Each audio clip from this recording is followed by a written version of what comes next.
शामी साहब, पहले ये बताइएगा कि ईद के बाद आपको क्या लगता है कि दुनिया किस तरह की होगी? ये जो जंग छिड़ी हुई है, इस तनाज़ुर में पूछ रहा हूँ, कोई नया वर्ल्ड ऑर्डर आ रहा है या जा रहा है? कोई लड़ाई या सफ़बंदी क्या शक्ल इख्तियार करेगी? दुनिया की शक्ल क्या होगी? देखिए, अभी तो कुछ कह नहीं सकते कि बिलाखिर कहाँ बात ख़त्म होगी और क्या मंजर होगा। लेकिन एक बात तो वाज़ेह है ना कि दुनिया तो बदल चुकी है। जो एक वर्ल्ड ऑर्डर कायम हुआ था दूसरी जंग अजीम के बाद, वो तो रेज़ा रेज़ा हो गया। वो उनके जो अपने पुराने इत्तेहादी हैं, ख़ुसूसन नेटो के जो लोग हैं, जो ममालिक हैं यूरोप से ताल्लुक़ रखने वाले, वो भी उनकी अपील के ऊपर कि आपने हरमुज़ को खुलवाना है, अपनी फ़ौजें भेजें, कोई भी कान नहीं धर रहा उस पर। तो एक वो जो माइट थी अमेरिका की, वो आपको जाती हुई नज़र आ रही है? वो तो देखे ना, नेटो के किसी इत्तेहादी से तो पूछा नहीं उन्होंने। तो कुछ ना कुछ तकल्लुफ़ तो रवा रखा जाता था ना, कोई मशावरत होती थी, कोई अक़वाम मुत्तहिदा में जाते थे, कोई सिक्योरिटी काउंसिल में बहस होती थी। अब तो मतलब है कि यकतरफ़ा तौर पर आपने फ़ैसले किए हैं। तकल्लुफ़न भी नहीं पूछ रहे? तकल्लुफ़न भी नहीं पूछा, बल्कि उनका मुँह चुराया एक तरीक़े से। और यूक्रेन की जंग में तो बड़ा इख्तलाफ पैदा हो गया यूरोप में और अमेरिका में। तो अब तो लगता है कि वही वापस आ रहा है मामला के इसकी लाठी उसकी भैंस। सही। सैयद साहब, आपके ख़्याल में मामलात किस तरफ जाएंगे? और पाकिस्तान जो है उसकी डिप्लोमेसी, बड़ी तारीफ़ें हो रही हैं। राक्ची साहब ने भी पिछले दिनों ट्वीट किया था जिसमें पाकिस्तान की हुकूमत और कौम की बड़ी तारीफ़ की गई थी। नहीं, मैं शामी साहब की बात को आगे लेके चलते हुए, अगेन यूनिपोलर वर्ल्ड बन गई है और जो एक थोड़ा बहुत इखलाकियात या जो एक बना था तवाज़ुन, वो ख़त्म हो गया। और बिलखसूस इस्लामी दुनिया में जो मज़ाहमत थी, जो एक जवाबी इराक़ की शक्ल में थी, कभी लीबिया की शक्ल में थी, कभी शाम की शक्ल में थी, कभी फ़लस्तीन की शक्ल में थी, कभी ईरान की शक्ल में थी, वो सारी की सारी इस जंग ने सबको ही ले डूबी है। और यूँ समझिए कि मिडल ईस्ट में अब एक यूनी आर्डर आ गया है और वो सारे का सारा ज़ाहिर है प्रो अमेरिका आर्डर है। लेकिन ज़ाहिर है दुनिया इस तरह रहती नहीं है, ना आज तक दुनिया ये रही है। और मुस्लिम दुनिया में भी एक एंटी इजराइल लॉबी तो बनेगी, चाहे ईरान जितना भी कमज़ोर हो जाए, सऊदी अरब की शक्ल में या किसी और नई शक्ल में, वो एक एंटी इजराइल लॉबी बनेगी जो रेजिस्ट करेगी। और पाकिस्तान ने अपने कार्ड्स अच्छे खेले। उसकी वजह यह है कि दुनिया में जब इस तरह की बेचैनी हो, हलचल हो, खाना जंगी हो, तो सबसे पहले अपनी हिफाजत की जाती है, फिर ही आप किसी की मदद कर सकते हैं। तो पाकिस्तान ने अपने आप को बचाने की और अपने आप को महफूज रखने की हिकमत अमली जो है उसको शायद नंबर 1 प्रायोरिटी रखा है।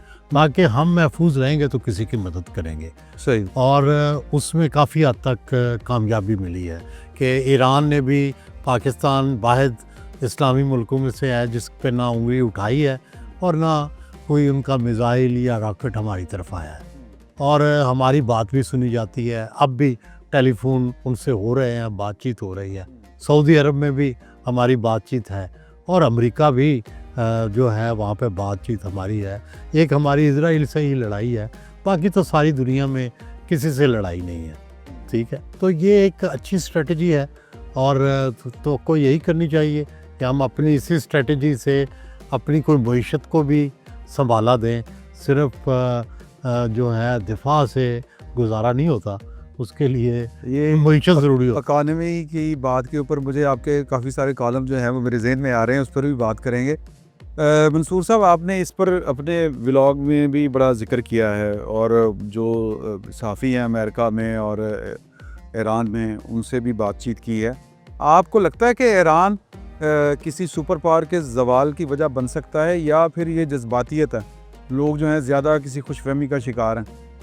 इमरान साहब, सबसे पहले तो आपको खुशामदीद कि हमें बड़ी खुशी है कि आप हमारे नेटवर्क को आपने ज्वाइन किया। Thank you. और ये मेरे लिए बायस फ़ख्र बात है कि मैं और आप जो है एक ही स्क्रीन को अब शेयर करेंगे। अल्हम्दुलिल्लाह। सबसे पहले आपके नाज़रीन को हमारी तरफ से बहुत बहुत ईद मुबारक। ख़ास तौर पे हमारे आप सीनियर्स हैं सारे, और मुझे आपके इंट्रो से थोड़ा सा इख्तिलाफ है। आपने कहा आज हमने सारे सीनियर्स को बुलाया है, मैं आप सबसे जूनियर हूँ और मैं इस वक्त इस महफिल का वंडर बॉय हूँ।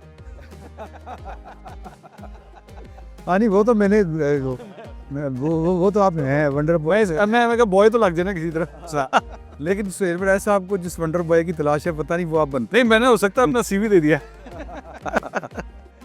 नहीं, लेकिन coming back to your question, अब मेरे ख्याल में एक ऐसी यूनिक सिचुएशन हम देख रहे हैं जिसमें अगर आप अमेरिका की माजी की जंगें उठा के देखें, चाहे अब इराक हो, अफगानिस्तान हो, शायद ये पहली दफ़ा है कि वो अपने बूट्स ऑन ग्राउंड उतारने से कतरा रहे हैं। हाँ जी। वरना आप इराक को देखिए, अफगानिस्तान को देखिए, उन्होंने टाइम नहीं लगाया और उन्होंने अपने फौजी जो है वो उतारे। लेकिन इस मरतबा शायद पहली दफ़ा इनको इस तरह हुआ। वियतनाम की भी आप उठा के देख लें, मतलब जो भी वॉर्स हैं इनकी, वहाँ पे यूं करके वो ग्राउंड पे उतारते थे। लेकिन इस मरतबा एक तो रेजिस्टेंस वो नज़र आ रही है। दूसरी बात ये कि इससे पहले खिंचाव ज़रूर होता था ईरान का खलीजी ममालिक के साथ, लेकिन अब वो ओपन में आ गया, एक चीज़। तीसरी बात ये कि अमेरिका के हवाले से जो उसकी फायर पावर थी या उसके जो वेपन्स थे, उसके बारे में वो हमेशा ये समझा जाता था कि इसको तो पकड़ा जा ही नहीं सकता। जी हाँ। मतलब ये अगर इसने ये स्टार्ट कर दी कोई जंग तो 1 मिनट में गलबा होगा, 1 मिनट में ये दूसरे मुल्क के ऊपर। अगर कई ऐसी स्टडीज़ हैं जिसमें मुख्तलिफ ममालिक के बारे में कहा जाता था कि 24 घंटे लगेंगे, 48 घंटे लगेंगे, 7 घंटे लगेंगे और देखिएगा कब्जा हो जाएगा। लेकिन यहाँ पे कह हफ्ते गुजर गए। अब ये डिस्कशन अमेरिका के अंदर जारी थी कि जनाब इसमें से निकलना किस तरह है, ये फैसला करो इसमें से निकलना किस तरह है। सो अमेरिका को ओवरऑल, चाहे वो डोनाल्ड ट्रंप की बेवकूफ़ी की वजह से हो या किसी भी वजह से हो, मेरे ख्याल में इसने पूरी दुनिया को एक सिग्नल दे दिया। ईरान ने ख़ास तौर पे एक जो डेवलपमेंट की, उन्होंने कहा कि जनाब ठीक है, आपने ईरान का तेल लेना है, आपने हुर्मुज़ को आपने क्रॉस करना है, आप चाइनीज़ युआन में डील करें। अब ये डोनाल्ड ट्रंप की दुखती रग है, वो हमेशा चाइनीज़ युआन की ट्रेडिंग जो है वो उससे भागता रहा है और ईरान ने वही चीज़ जो है वो ऑफ़र कर दी। और 2 सुपर पावर्स, चाहे रशिया हो चाहे चीन हो, उन्होंने भी अमेरिका की वो जो एक हेजिमोनी थी कि जनाब ये अनबीटेबल है, उसको भी पेनिट्रेट कर दिया। सही। ऐसा नहीं हो सकता। और बाद में सबसे एंड पे मेरे ख्याल में पाकिस्तान को अगर आप उठा के देखें तो मेरे ख्याल में पिछले 30-40 साल की अगर आप जियोपॉलिटिकल सिचुएशन में पाकिस्तान को देखें, चाहे वो अफगान वॉर के हवाले से हो, चाहे वो भारत के हवाले से हो, चाहे वो और दीगर वॉर ऑन टेरर के हवाले से हो, मेरे ख्याल में शायद इतनी सेंसिटिव पोजीशन पाकिस्तान की आज से इससे पहले कभी नहीं थी कि दोनों हरीफों के साथ आपके ताल्लुकात, चाहे वो अमेरिका हो, जहाँ हम ट्रंप को नोबेल इनाम के लिए भी हम नॉमिनेट करते हैं, और दूसरी जगह पे ईरान हो जो कि हमारा पड़ोसी मुल्क है, और दोनों के साथ आपका चैनल ऑफ कम्युनिकेशन जो है वो खुला हुआ है। मेरा ख्याल में तो इस सारी सिचुएशन में सबसे सेंट्रल किरदार अगर किसी मुल्क की जानिब से अदा किया गया जिससे दोनों ही डिप्लोमेटिक रिलेशंस जो है वो कायम रहे, वो पाकिस्तान है। वरना बाकी सबने पोजीशंस ली, सब ने कोई ना कोई लेफ्ट राइट, चाहे वो अमेरिका की साइड पे गया या वो ईरान की साइड पे गया, सब ने पोजीशंस ली। लेकिन हम शायद वो वाहिद मुल्क थे जिसके दोनों के साथ कॉन्टैक्ट जो है वो रहे, जो कि मेरे ख्याल में एक बहुत बड़ी कामयाबी है।